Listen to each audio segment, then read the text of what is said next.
Diyos Amahan. Pero according sa Bible kay wala siya nag-inusara na siya kauban iyang bride.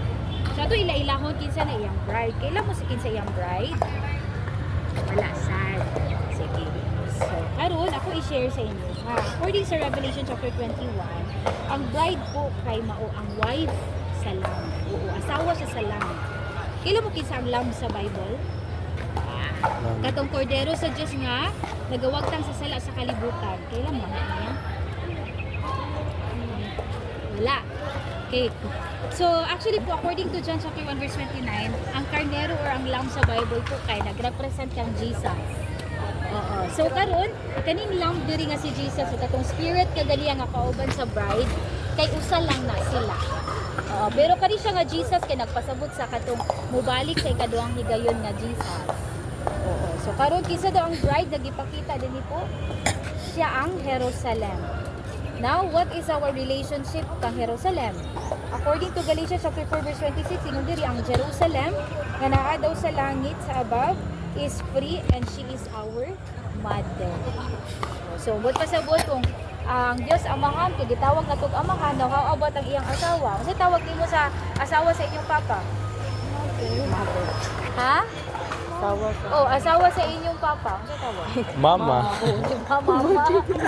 So kung atong amahan sa langit gitawag nato sa amahan, na naabot sa iyang bride, sure itawagan po nato atong mama. So mao nagingon diri nga si Jerusalem that is above is free. She is our mother. So naatay inahan sa langit usab. So ningon daw pa si God nga kalibutan daw kay anino lang sa langit. Mo exist ba ang kalibutan nga anino kung walang reality? Dili. Di ba dili? Yes. Wala maglungtad nga kuan nga anino. So si saglungtad mo ng kalibutan nga anino, so naa po'y heaven. And mahimo bang lahi ang forma sa anino sa reality? Di ba same man na? So kung unsa nga sistema diri sa kalibutan mo na sa heaven. Diri sa kalibutan, ang gihatagan ng role ni God nga mag-deliver sa life or mga naay role nga life giver. Kita naman ang mga babae, di ba? So sa mga babae diri life giver. So ato pong inahan sa langit kay magatag po natin life. So nga klase nga life, eternal life. So mo na siya nga very important kayo siya sa pagdawat natin paluwas. So hopefully kasi makalaag mo puhon sa church na mo sa Bilya. Ya sa may barangay Katipon. High school ba mo? Senior high. Senior high. Ako ni rin yung college high. Uban sa mga high school.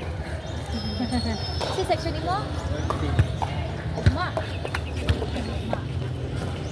So thank you sa inyong time. God bless. Thank you. God See bless. you. See you.